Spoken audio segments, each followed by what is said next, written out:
Video शुरू करने से पहले जल्दी से सब्सक्राइब कर ले मधुरिमा को, ताकि हमारी आने वाली वीडियोस आप तक जल्द से जल्द पहुंच सके। श्री कृष्ण कहते हैं, इन वृक्षों की केवल एक बार पूजा करने से ही गरीबी कोसों दूर रहती है। इसी के साथ हम जानेंगे कुछ ऐसे पौधों के बारे में जिनका घर में होना होता है अशुभ।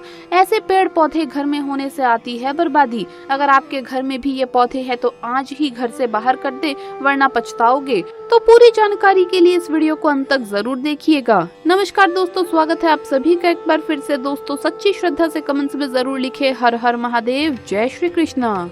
दोस्तों भगवान श्री कृष्ण ने 6 ऐसे वृक्षों के बारे में बताया है जिनकी पूजा करने से व्यक्ति के जीवन से दुख, दरिद्रता और कलेश दूर हो जाते हैं। हमारे हिंदू धर्म में वृक्षों को पूजनीय माना गया है। शास्त्रों के अनुसार वृक्षों में भी प्राण होते हैं। इस सृष्टि पर सर्वप्रथम स्थान पेड़ों को ही मिला है।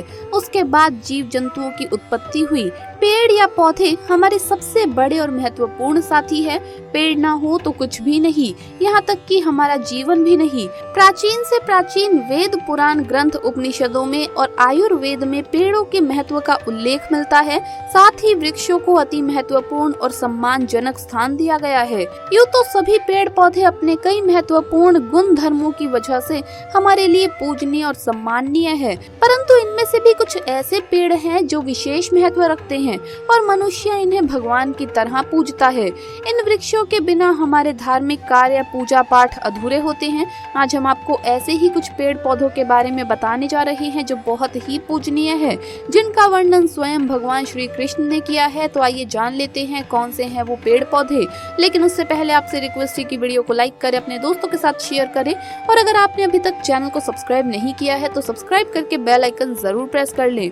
दोस्तों सबसे पहला नाम आता है तुलसी के पौधे का। आपने लगभग अधिकांश हिंदू घरों में इस पौधे को देखा होगा, क्योंकि तुलसी को हिंदू धर्म में सबसे पवित्र पौधा माना जाता है। इसीलिए इसकी नित्य पूजा अर्चना की जाती है। तुलसी का पौधा भगवान श्री कृष्ण को अति प्रिय माना जाता है और इस पौधे का आयुर्वेद में भी महत्व बताया गया है। तुलसी के पत्ते और तुलसी के बीजों का उपयोग औषधि के रूप में होता है। दूसरा है पीपल का पेड़। हिंदू धर्म में पीपल का पेड़ बहुत ही पूजनीय माना गया है। वेद और पुराणों में, यहाँ तक कि गीता में भी भगवान श्री कृष्ण ने पीपल के पेड़ का उल्लेख किया है और इसकी महत्ता को समझाया है। तुलसी के पौधे की तरह ही भारतीय संस्कृति में पीपल को सर्वश्रेष्ठ स्थान दिया गया है और इसे ब्रह्म स्वरूप माना गया है। पीपल के पेड़ में भी कई औषधीय गुण होते हैं। भारत में कई जातियों में पीपल के पेड़ पर धागा बांधने और परिक्रमा करके पूजा करने की परंपरा है, क्योंकि यहाँ पर यह मान्यता है कि पीपल के पेड़ में 33 कोटि देवताओं का वास होता है। तीसरा है बरगद का पेड़। पीपल के पेड़ की तरह ही बरगद के पेड़ का भी शास्त्रों और वेद पुराणों में काफी महत्व है। इसे वट वृक्ष के नाम से भी जाना जाता है। घनी छाया देने के साथ ही इस वृक्ष के और भी कई ऐसे गुण हैं जो इस वृक्ष को पवित्र बनाते हैं। हिंदू पंचांग के अनुसार ज्येष्ठ मास के पूर्णिमा के दिन बरगद यानी वट के वृक्ष की पूजा की जाती है, जिसे वट पूर्णिमा कहा जाता है। ये व्रत सुहागन महिलाएं अपने पति की लंबी आयु के लिए रखती है। दोस्तों चौथा है नीम का पेड़। नीम के कई सारे औषधीय गुण होते हैं जो इस वृक्ष को अति महत्वपूर्ण बनाते हैं। औषधीय गुणों से भरपूर और धार्मिक महत्व वाला नीम का पेड़ अपने आप ही उग जाता है और संपूर्ण भारत में बहुत ज्यादा मात्रा में पाया जाता है। गर्मियों में ठंडी छाया देने वाले इस वृक्ष के पत्ते और छाल कड़वे होते हैं, जिस कारण इसे कड़वा नीम भी कहते हैं। ठंडी तासीर की वजह से नीम के पत्तों का उपयोग गर्मी से होने वाले रोगों के उपचार में किया जाता है। कई धार्मिक अवसरों पर घर के दरवाजों पर नीम की टहनी को टांगने की परंपरा है। पांचवा है आम का पेड़। हिंदू धर्म में किसी भी शुभ कार्य में, त्योहार पर या पूजा पाठ के अवसर पर घर के दरवाजे पर आम के पत्तों का तोरण बांधने की परंपरा है।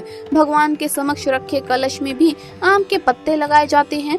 विवाह, जन्म के अवसर पर भी आम के पेड़ की पूजा करना शुभ माना जाता है। अगला वृक्ष है नारियल का पेड़, जिसे श्रीफल भी कहा जाता है। धार्मिक अवसरों, पूजा पाठ, त्योहार और विवाह आदि के अवसर पर नारियल का इतना महत्व है कि इसके बिना किसी भी शुभ कार्य की कल्पना ही नहीं की जा सकती। दोस्तों अगला है केले का वृक्ष। हिंदू धर्म में केले के पेड़ को भी विशेष महत्व दिया गया है। केले को तो पूजा में 5 फलों में स्थान प्राप्त है। साथ ही इसके पत्ते भी मांगलिक कार्यों में शुभ माने जाते हैं। केले के खम्भों को भी पूजा पाठ में विशेष तौर पर उपयोग में लाया जाता है। इसके पत्तों को भी किसी शुभ अवसर पर द्वार पर तोरण के रूप में लगाया जाता है। केले के पत्तों में भी गुणकारी तत्व होते हैं, अतः इन्हें खाया भी जाता है। ऐसा माना जाता है कि केले के पत्तों पर भोजन करने से व्यक्ति का स्वास्थ्य ठीक रहता है और घर में सुख समृद्धि आती है। दोस्तों, अगला है बेल का पेड़। बेल का पेड़ भगवान शिव को अति प्रिय है, अतः सावन के महीने में भगवान शंकर पर विशेष रूप से बेल के पत्ते चढ़ाए जाते हैं।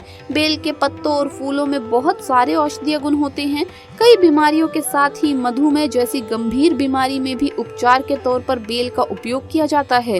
अगला है शमी का पेड़। शमी के वृक्ष को भी पवित्र और पूजनीय माना जाता है। वेद पुराण और रामायण महाभारत में भी इस वृक्ष का उल्लेख मिलता है। लंका पर विजय के पश्चात भगवान श्री राम ने शमी के वृक्ष की ही पूजा की थी। इसकी पूजा करने से व्यक्ति शत्रुओं का नाश कर देता है। विजयदशमी के दिन शमी के पत्तों की पूजा की जाती है। शनि दोष को दूर करने के लिए भी हर शनिवार को शमी के पत्तों को शनि महाराज पर अर्पण किया जाता है। अगला है अशोक का पेड़। दोस्तों, ये दो प्रकार के होते हैं, जिन्हें लाल अशोक और हरा अशोक के नाम से जाना जाता है, परंतु दोनों ही प्रकार के पेड़ों की धार्मिक और औषधीय गुण समान रूप से महत्वपूर्ण है। इसीलिए घर या कार्यालय के सामने अशोक का पेड़ लगाया जाता है। इस पेड़ को लगाने से व्यापार में वृद्धि होती है और धन समृद्धि आती है। दोस्तों, अगला है कदम का पेड़। कदम के पेड़ को भी पूजनीय माना जाता है, क्योंकि ये पेड़ भगवान श्री कृष्ण को प्रिय है। इसके नीचे बैठकर ही वो बांसुरी बजाया करते थे। कदम के फूलों को भी मंदिर में भगवान पर चढ़ाया जाता है। तो दोस्तों, ये थे वो कुछ महत्वपूर्ण पेड़ पौधे जो बहुत ही पूजनीय हैं। इनकी पूजा करने से व्यक्ति के जीवन से गरीबी, कलेश और बीमारियां दूर हो जाती है। आइए अब जानते हैं उन पेड़ पौधों के बारे में जो घर के अंदर नहीं लगाने चाहिए। इनका घर में होना होता है अशुभ। ऐसे पौधे घर में होने से आती है बर्बादी। अगर आपके घर में भी ये पौधे हैं तो आज ही घर से बाहर कर दे, वरना पछताओगे। नंबर 1, खजूर का पेड़। यूँ तो सजावटी पेड़ के रूप में खजूर का पेड़ देखने में बहुत ही सुंदर लगता है, लेकिन ऐसा माना जाता है कि इसे घर के अंदर नहीं लगाना चाहिए। खजूर के पेड़ को घर के अंदर लगाने से आर्थिक तंगी आती है। खजूर का फल खाने में बहुत ही स्वादिष्ट होता है, लेकिन इसे घर में लगाने से शुभ फल की प्राप्ति नहीं होती। इसकी ऊंचाई बहुत अधिक होने की वजह से ऐसा माना जाता है कि घर के लोगों की आर्थिक तरक्की रुक जाती है। नंबर 2, बेर का पेड़। बेर का फल खाने में बहुत ही स्वादिष्ट होता है, लेकिन इसे घर के अंदर लगाना बहुत अशुभ माना जाता है। मान्यता है कि इसे घर में लगाना किसी मुसीबत के बराबर है। माना जाता है कि बेर के पेड़ में कांटे लगे होने की वजह से ये नकारात्मक प्रभाव छोड़ता है। घर के अंदर बेर का पेड़ लगाने की वजह से घर के सदस्यों के विचार नकारात्मक होने लगते हैं और आर्थिक नुकसान की स्थिति बन जाती है। इससे घर में पैसा नहीं टिकता और माँ लक्ष्मी का वास नहीं होता है। नंबर 3, इमली का पेड़। घर के अंदर भूल कर भी इमली का पेड़ ना लगाएं, इससे घर में नकारात्मक ऊर्जा का वास होता है। माना जाता है कि ऐसे घरों में भूत प्रेत और बुरी नजर लगने का डर होता है। इमली के पेड़ को वास्तु में नकारात्मक प्रभाव छोड़ने वाला माना जाता है। माना जाता है कि इमली का पेड़ घर के अंदर लगाने से घर के लोगों के स्वास्थ्य पर भी अशुभ प्रभाव पड़ता है। नंबर 4, मदार का पेड़। वास्तु में ऐसा माना जाता है कि जिन पौधों से दूध जैसा पदार्थ निकलता है उन्हें घर के अंदर नहीं लगाना चाहिए। मान्यता है कि इन पौधों से एक प्रकार की नेगेटिव एनर्जी निकलती है जो कि हम सबको बीमार बना सकती है। इस प्रकार के पेड़ केवल खुले स्थानों पर ही उगाए जा सकते हैं। तो दोस्तों, आपको ये वीडियो कैसा लगा हमें कमेंट्स में जरूर बताएं। इस वीडियो को लाइक करें, अपने दोस्तों के साथ शेयर करें और अगर आपने अभी तक चैनल को सब्सक्राइब नहीं किया है तो सब्सक्राइब करके बेल आइकन जरूर प्रेस कर ले। जल्द मुलाकात होगी अगली वीडियो में। हर हर महादेव, जय महाकाल।